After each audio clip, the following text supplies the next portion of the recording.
Welcome back to Bayou Time, 879-1231. We're continuing our conversation really, not just with copper theft, but also with just the scrapping business or concept as a whole, which oftentimes leads to people going to take copper from people's property, taking things that don't belong to them, which maybe they claim is just junk, but if it's still in somebody's yard or building, then it's still their property and you don't have a right to it unless you get permission. So it seems like it's a ever-growing problem in the area, and if you'd like to call in, 879-1231.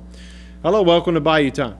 No, Jason. Hey, how you doing? All right, how that you baby girl doing? She's doing just well. Well, I'm glad to hear that. I know you spoiling it. I know Papa and Mama spoiling it. Yeah, we all spoiling it. Yeah, you're right. Jason, talk about scrap stuff. I go to the scrap yard. I sell scrap stuff sometimes. All right. They do check your driver's license. Okay.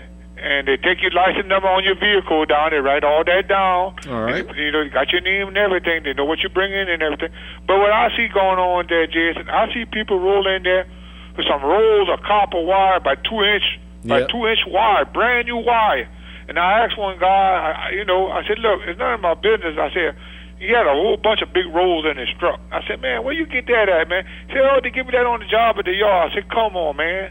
I said, I don't want to call you a liar, but I don't think you know y'all going to give you that for scrap. You know what kind of money you talking about? They're giving away right there. They got the stuff I see at the scrap yard, Jason, brand new copper tube and brand new wire. That's stolen. Okay. It's got to be stolen. Ain't nobody going to throw stuff like that away, bro. Well, and we were just talking through the break, the staff and HTV and ourselves. We all know people who just for extra money to make ends meet, bring things to the scrapyard, whether it's recycling cans or whatever, so they could maybe, just have some discretionary income coming in, something that they could spend. Yeah. And so I guess you've done that to try to help make ends meet. I used to pick up old air conditioning on the highway, but I can't find no more because everybody's doing it now, and you can't get no more. Well, let me ask you. Because everybody's doing it. Let me ask you, did you ever take one from somebody's house that was still hooked up? No, man. Okay. The only time I've got somebody give it to me. Right. Told me to come get it, or they bring it to me. And that's the way it should be. Besides that, like I said, I can't get no more now because everybody's doing it. It's hard to find anything no more, Mm-hmm. They got so much people doing it. So why you think people are doing it so much now? Why do you think people are doing this now? Well, they got some people doing it because they need it, but they got some people doing it because of drug habit and liquor habit, drinking and drugs. Okay. They got to have their money for their liquor and their drugs. All right. And that's a shame they're doing that, Jason. Yeah. Because I heard the poor man that's doing it for a living, That's right. And but for stealing like that guy got electrocuted. Don't get me wrong. I don't feel sorry for him. That was wrong what he was doing. I ain't gonna say he deserved to get electrocuted or that, but he should have known better. He shouldn't have did that, because it don't make no sense doing things like that, Jay. They got something out there you could do for money. Or you could walk side that road, pick up cans. You could wash people's cars, cut people's grass. You can find something to do out there if you need some money, if you want to work. There ain't no such thing you can't find nothing. Because if you can't find that, you ain't looking. Okay. They always got need somebody to cut their grass, wash their car, wash their house, or do something for them. You got a lot of old people out there that need people to help them, And they're like that welfare business. Don't get me wrong. I think welfare ought to be for old people, Jason.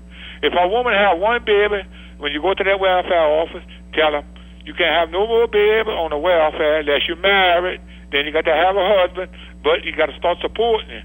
But if a woman have a baby, it ain't her fault, like somebody rape her. That's a different story. Certainly. It ain't her fault. It's a different story. But somebody gonna have 10 babies and on welfare and don't know where the husband is at. Jason, what I think, I don't take too much of time. What I think they need to do, they need to pass a law. You got to be against the law to have a baby without being married. I think that's what they should do. You got to be married to have a baby. That's what I think they should do, bro. I hate to say that. You better know who the daddy is at least. I think if you start saying that, you're crossing moral issues and everything else. Then you're crossing religion and church and state. And remember, marriage is, I agree with you. You should try to be married when you're having children. You shouldn't just be procreating just to do it.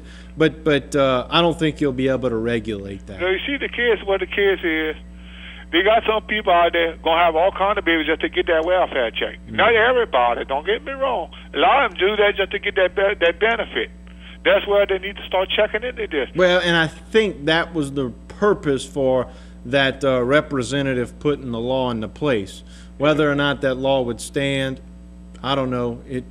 That maybe that's why it hadn't passed yet. But thank you for your comments. Yeah, that's why this country's going down bankrupt like it is, Jason. All All right, I'm gonna let you go and have a good evening, man. Thank you very much. All right, we appreciate the call. Let's get to the next caller. Hello, welcome to Bayou Time. Hello. Hello, Jason. Yes, sir. You're on the air. Go ahead. Hey, listen, I'm calling about the license. This guy. We don't need any more license by the government or anything. All right. So you disagree with the caller that proposed that as an option? Right. Okay. But let me tell you what these scrap yards are doing. Okay. They have cameras when everybody comes in there. Everybody is filmed, and they have to give a driver's license or an ID, and they know who they are.